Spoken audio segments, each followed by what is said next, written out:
오늘 말씀은 에베소서 5장 10절에서 12절입니다.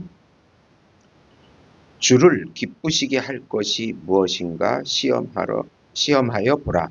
너희는 열매 없는 어두움의 일에 참여하지 말고 도리어 책망하라.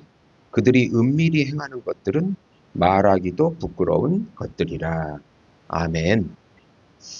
주의 뜻을 분별하라는 제목으로 은혜를 나누고자 합니다. 사랑하는 성도 여러분, 요즘 우리는 정보의 홍수 속에 살고 있습니다. 수많은 뉴스, 유튜브, SNS, 또 쇼츠에서 사람들은 옳다, 좋다, 진리다, 수많은 것들을 아주 쉽게 설명합니다. 그러나 세상의 소리 중에는 하나님의 뜻과는 전혀 상관없는 것들이 참 많이 있습니다. 그래서 바울은 오늘 본문에서 말합니다. 주를 기쁘시게 할 것이 무엇인가 시험하여 보라. 다시 말하면 모든 일을 할 때 이것이 하나님의 기쁘시게 하는 일인가? 하나님께만 영광이 돌려지는가? 라는 것을 하나님의 말씀으로 분별해서 행동하라는 것입니다. 예전에 한 비행기 조종사가 얘기했습니다. 구름이 짙게 낀 날에는 아무리 경험이 많아도 자신의 감각을 믿지 못한다고 합니다. 그래서 반드시 계기판을 보고 비행해야 합니다. 눈으로 보면 하늘이 수평처럼 보이지만 실제로는 기울어진 경우가 많이 있기 때문입니다. 신앙생활도 그렇습니다. 우리의 감정과 세상의 판단을 따라가면 금세 기울어집니다. 그러므로 우리의 영적 계기판은 오직 말씀이어야 합니다. 하나님의 말씀만이 하나님의 뜻을 올바르게 분별하게 해주는 것입니다. 오늘 말씀의 핵심은 하나님의 말씀으로 깨어 주의 뜻을 분별하고 거룩한 삶을 살아가라는 것입니다. 우선 우리 삶에서 말씀으로 하나님의 뜻을 잘 분별하여 살아가라. 우리는 삶 속에서 하나님의 뜻을 잘 분별하여 살아가야 합니다. 내 마음대로 살다가 결국 내 욕심의 열매를 내기 때문입니다. 바울은 하나님의 말씀으로 주님을 기쁘시게 할 것이 무엇인지를 시험하여 보라고 합니다. 시험하다는 것, 도키마존 테스는 분별하다, 입증하다, 증명하다는 뜻으로 실험을 통해 무엇을 실증한다는 의미입니다. 즉 조심스럽고 신중하게 인생의 길을 말씀을 따라서 결정하라는 것입니다. 우리의 삶이 주님을 기쁘시게 하지 못하고 하나님께 영광이 되지 못한다면 허무한 인생이 될 것입니다. 우리의 직업, 결혼, 만남 등 중요한 결정을 해야 할 때 하나님의 음성이 직접 들리면 얼마나 좋겠습니까? 그러나 하나님께서는 성령의 감화 감동으로 성경 말씀을 주셨고 그 말씀을 적용해서 우리는 길을 인도받을 수 있습니다. 죄를 짓는 직업을 택하면 안 됩니다. 지금 캄보디아에서 난리가 났는데 나쁜 짓을 하는 직업을 택해서는 안 됩니다. 죄를 짓는 친구들을 만나면 안 됩니다. 불신자와 결혼하면 안 됩니다. 분명히 이런 말씀들이 성경에 있습니다. 분명한 말씀이 있는데도 자기 욕심을 따라가면 주를 기쁘시게 하지 못합니다. 결국 열매가 없는 허무한 인생이 될 것입니다. 우선 말씀으로 하나님의 뜻을 분별하라. 주를 기쁘시게 할 것이 무엇인가 시험하여 보라. 그리스도인들은 무조건적인 순응자가 아니라 말씀으로 모든 것을 검증하고 선택하는 사람들입니다. 이런 분별은 말씀으로만 가능한데 시편 119편 105절에서 시편 기자는 고백합니다. 주의 말씀은 내 발의 등이요 내 길의 빛이니이다. 우리가 어디로 가야 할지 모를 때 말씀은 길잡이입니다. 문제는 우리가 말씀을 단순한 지식으로만 머릿속에 넣고 실제 삶의 판단에는 세상 기준을 적용하는 경우가 참 많이 있습니다. 한 목사님이 젊은 시절 교회 건축을 놓고 큰 결정을 내려야 했다고 합니다. 주변 사람들은 이제는 기회가 왔으니 빚을 내서라도 크게 지어야 한다고 했습니다.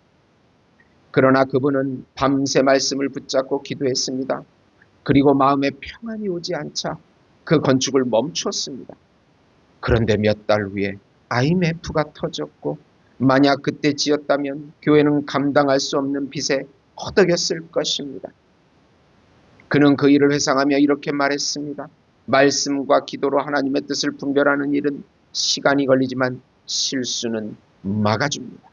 얼마나 많은 교회들이 무리하게 빚을 내서 교회를 확장해서 문제가 되는지 모릅니다. 그리고 하나님의 뜻은 언제나 주를 기쁘시게 하는 것이어야 합니다. 우리가 분별할 때 기준은 나를 기쁘게 하는 것이 아니라 주님을 기쁘시게 하는 것입니다. 많은 사람이 이게 나한테 좋은가를 먼저 생각하지만 성경은 이게 주님께 영광이 되는가? 라고 먼저 물어야 합니다. 하나님을 기쁘시게 하는 삶은 결국 우리에게 가장 복된 길입니다. 예수님께서 겟셋만에서 기도하실 때 내 원대로 마시옵고 아버지의 원대로 하옵소서라고 하셨습니다. 십자가의 길은 고통스러웠지만 아버지를 기쁘시게 하는 뜻이었기에 순종하셨습니다. 그리고 그 순종이 인류를 구원했습니다. 우리의 작은 순종 또한 하나님 뜻 안에서 놀라운 열매를 맺게 되는 것입니다. 두 번째로 영적으로 깨어있어 죄를 짓는 일에 주의하고 거룩함을 지켜라. 바울은 열매 없는 어두움의 일에 참여하지도 말고 오히려 책망하라고 경고합니다. 어두움의 일은 악한 일, 육체의 일, 죽음의 일입니다. 결국은 사망으로 이르는 길입니다. 로마서 6장 21절에 너희가 그때 무슨 열매를 얻었느냐? 이제는 너희가 그 일을 부끄러워하나니 이는 그 마지막이 사망임이니라. 요즘 캄보디아에서 젊은 학생들을 유혹하여 보이스피싱으로 범죄하게 하는 사건으로 온 나라가 떠들썩합니다. 우리가 주의하고 깨어있지 않으면 돈 욕심의 유혹에 걸려 인생을 망치기도 합니다. 이런 것을 악에 걸린다고 합니다. 그리고 우리의 욕심에 미혹되어 스스로 미혹되어 넘어지기도 합니다. 우리는 항상 영적으로 주의하여 깨어있어야 합니다. 길이 아니면 가지 말고 항상 기도하면서 말씀을 따라 순종해야 합니다. 우리 인생이 잘 열리지 않고 답답해도 기다리면 하나님께서 좋은 길을 열어주십니다. 캄보디아 사건으로 어두움의 길이 밝히 드러나 모든 사람들이 충격을 받습니다. 이렇게 인간이 잔혹하고 나쁘고 이기적입니다. 우리도 살아온 모든 행실이 다 드러나면 정말 부끄러울 것입니다. 예수님께서 우리 죄를 사해 주시고 죄책감에서 벗어나고 자유함을 주십니다. 양심의 자유함을 주십니다. 이것이 은혜입니다. 우리는 죄를 회개하고 기쁨으로 예수님의 은혜를 받아서 누리고 나누어야 합니다. 거룩하고 착한 일에 동참하는 것입니다.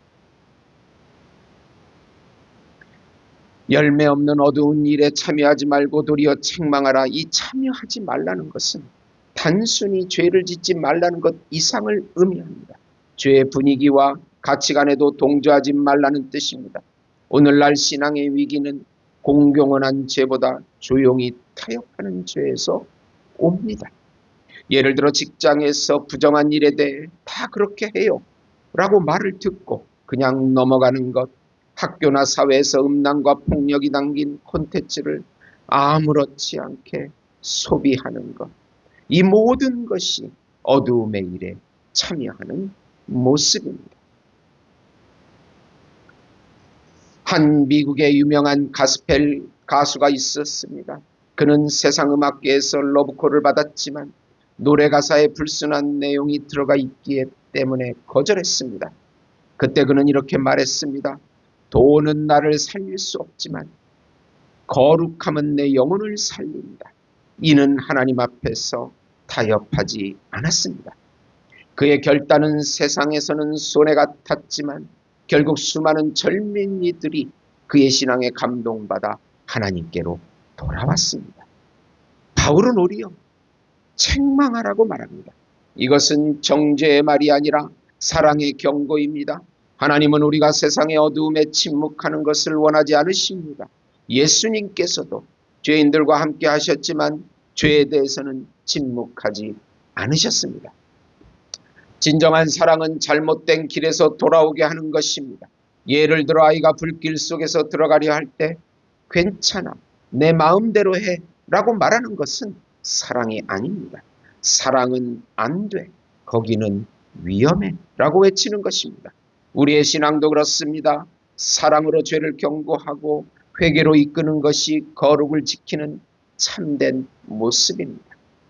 오늘 본문 12절은 그들이 은밀히 행하는 것들은 말하기도 부끄러운 것들이라고 말합니다. 이 말씀은 단순히 세상의 타락을 비판하려는 것이 아니라 우리 자신을 돌아보게 하는 거울입니다. 나는 지금 빛의 자녀로 살고 있는가? 내 선택과 행동은 주님을 기쁘시게 하는가? 옛날 한 섬에 등대지기가 있었습니다. 그에게는 한 달치 등불용 기름이 지급되었습니다. 그런데 마을 사람들이 와서 아기가 아프니 불을 좀 켜주세요, 집이 어두워요 하며 조금씩 기름을 달라 했습니다. 그는 불상에서 조금씩 나누어 주었습니다. 그러다 결국 등대에 불이 꺼졌고 그날 밤 큰 배 한 척이 암초에 부딪혀 침몰하는 사건이 일어났습니다. 그는 통곡하며 말했습니다. 나는 사람들에게 친절했지만 내 사명을 잃어버렸다. 사랑하는 성도 여러분, 하나님은 우리에게 세상의 등불로 서라고 하십니다. 그 등불은 말씀의 분별력과 거룩함입니다. 이 두 가지를 잃으면 우리는 세상을 비추지 못합니다. 그러므로 오늘 이 말씀을 붙잡고 우리는 결단해야 합니다. 하나님의 말씀으로 하나님의 뜻을 분별하면서 살자. 영적으로 깨어 거룩함을 지키자. 그리할 때 우리 삶은 세상의 어둠을 밝히는 등불이 될 것이고 하나님께서 기뻐하시는 삶의 향기가 우리의 가정과 교회와 세상 속에 퍼져나가게 될 것입니다. 기도하시겠습니다. 주님, 주의 뜻을 분별할 수 있는 지혜를 주옵소서. 세상의 어둠 속에서도 깨어있게 하시고 거룩함을 지키며 주를 기쁘시게 하는 삶 살게 하옵소서. 우리의 말과 행동이 모두 주님의 뜻 안에 있게 하시며 빛의 자녀로 세상을 비추는 삶이 되게 하옵소서. 우리 나라와 교회와 가정을 불쌍히 여겨 주시고 말라 예수 목장 교회가 잘 건축되게 하시고 그 어두운 땅에 질병과 가난이 물러가서 복음이 들어가게 해주시옵소서. 예수님의 이름으로 기도합니다. 아멘.